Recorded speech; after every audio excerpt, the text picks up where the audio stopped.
Oke, kita lanjut ke pembahasan SEB nomor 7. Soalnya di situ adalah perhatikan gambar. Ball with mass of 100 gram, bola bermassa 100 gram sama dengan 0,1 kg, collides the wall, menumbuk dinding dengan kecepatan 25 meter per sekon. Membentuk sudut 30 derajat seperti gambar. Nah, gambarnya seperti ini. Ada sebuah bola massanya 0,1 kg. Nah, bola ini saya lambangkan dengan benda B, ya. Dia menumbuk dinding dengan kecepatan 25 meter per sekon, ya. Kemudian masanya adalah 1/10 kg. Nah, hasil perkalian antara massa bola dengan V bola tadi menghasilkan P momentum. Karena ini pada keadaan sebelum menumbuk, maka ini adalah momentum bola sebelum menumbuk dinding. Ya, hasilnya sama dengan 2,5 Newton sekon. Nah, kemudian dinding saya lambangkan dengan benda A. Nah, benda A ini diam, dinding diam, sehingga kecepatan awal sama dengan kecepatan akhir setelah maupun sebelum tumbukan sama, yaitu 0 meter per sekon. Sehingga momentum dinding sebelum menumbuk dan momentum dinding setelah menumbuk sama 0 Newton sekon. Oke, kita lanjutkan soalnya.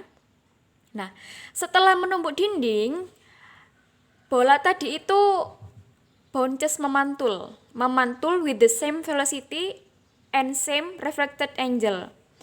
Dia memantul dengan kecepatan yang sama dan sudut yang sama. Ya, karena kecepatannya sama sebelum dan setelah tumbukan, maka momentumnya juga sama. Di sini PB sama dengan P aksen B sama dengan 2,5 Newton sekon. Nah, kemudian kita lanjutkan, pertanyaannya adalah the impulse dari bola, ya. Impuls bola tersebut adalah berapa? Nah, oke. Kita kembalikan rumus awal impuls. Rumus awal impuls adalah perubahan momentum. Ya, ingat, impuls merupakan perubahan momentum. Di mana perubahan momentum berarti P setelah tumbukan dikurangi P sebelum tumbukan. Nah, karena di sini yang punya P adalah cuma bola saja dan bola yang bergerak, maka yang dimaksud di sini adalah P-nya bola. P akhir bola dikurangi P awal bola.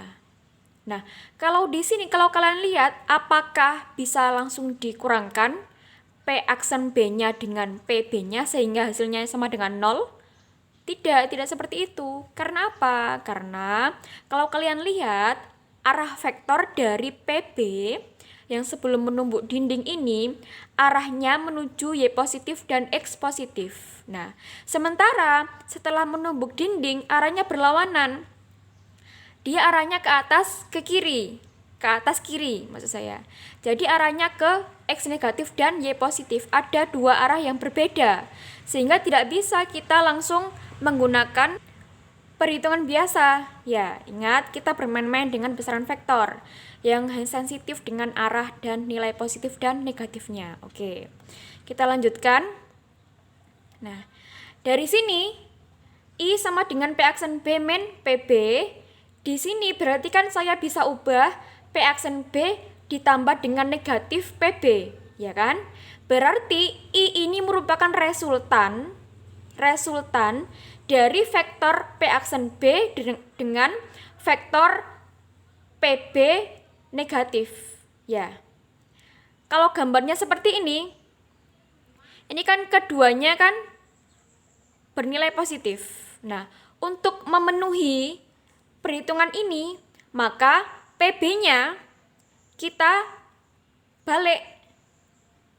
Ya, PB-nya kita balik sehingga dia bernilai negatif, ya. Ini berubah nilainya jadi min 2,5 Newton sekon. Oke. Nah, kemudian sesuai dengan perhitungan vektor metode segitiga, resultan itu kan dihitung dari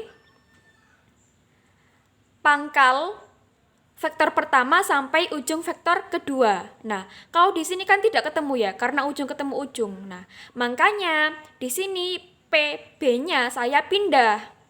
Ya, vektor kedua PB-nya ini saya pindah ke atas. Ya. Jadi, ini tadi sesuai. Jadi vektor pertama P aksen B-nya ini pangkal ketemu pangkal sampai ujung, kemudian ujung dari vektor pertama, ujung dari vektor P aksen B ini bertemu dengan pangkal vektor kedua. Ya. Pangkal dari vektor min PB, ya.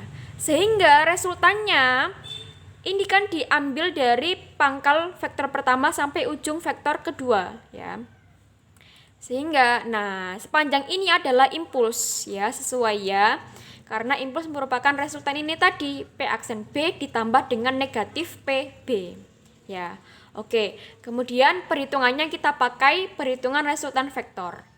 I sama dengan akar vektor pertama dikuadratkan P aksen B kuadrat ditambah dengan vektor kedua dikuadratkan min PB kuadrat ditambah dengan 2 kali vektor pertama 2 kali P aksen B kalikan vektor kedua min PB kalikan cos 60 derajat. Nah, 60 derajat ini dari mana? 60 derajat merupakan sudut yang menghubungkan antara vektor pertama dengan vektor kedua.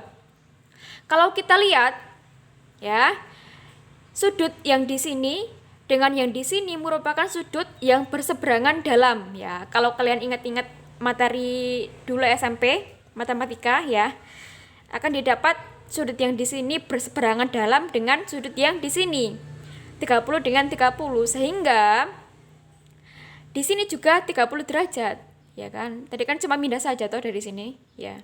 Oke, sehingga pengapitnya antara P aksen B dengan min PB ini adalah 60 derajat.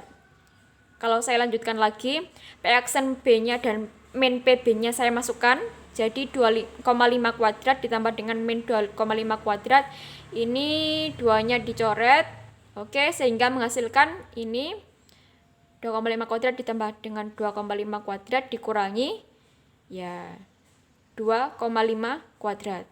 Ya, paham ya? Oke, nah dari sini berarti kan tinggal ini aja, ini kan bisa dicoret ya, seret, ini kan bisa coret, ya, tinggal 2,5 kuadrat I-nya, terus di akar menghasilkan I-nya sama dengan 2,5 Newton sekon, seperti itu. Kalau ada pertanyaan silakan di kolom komentar diajukan pertanyaannya yang belum jelas.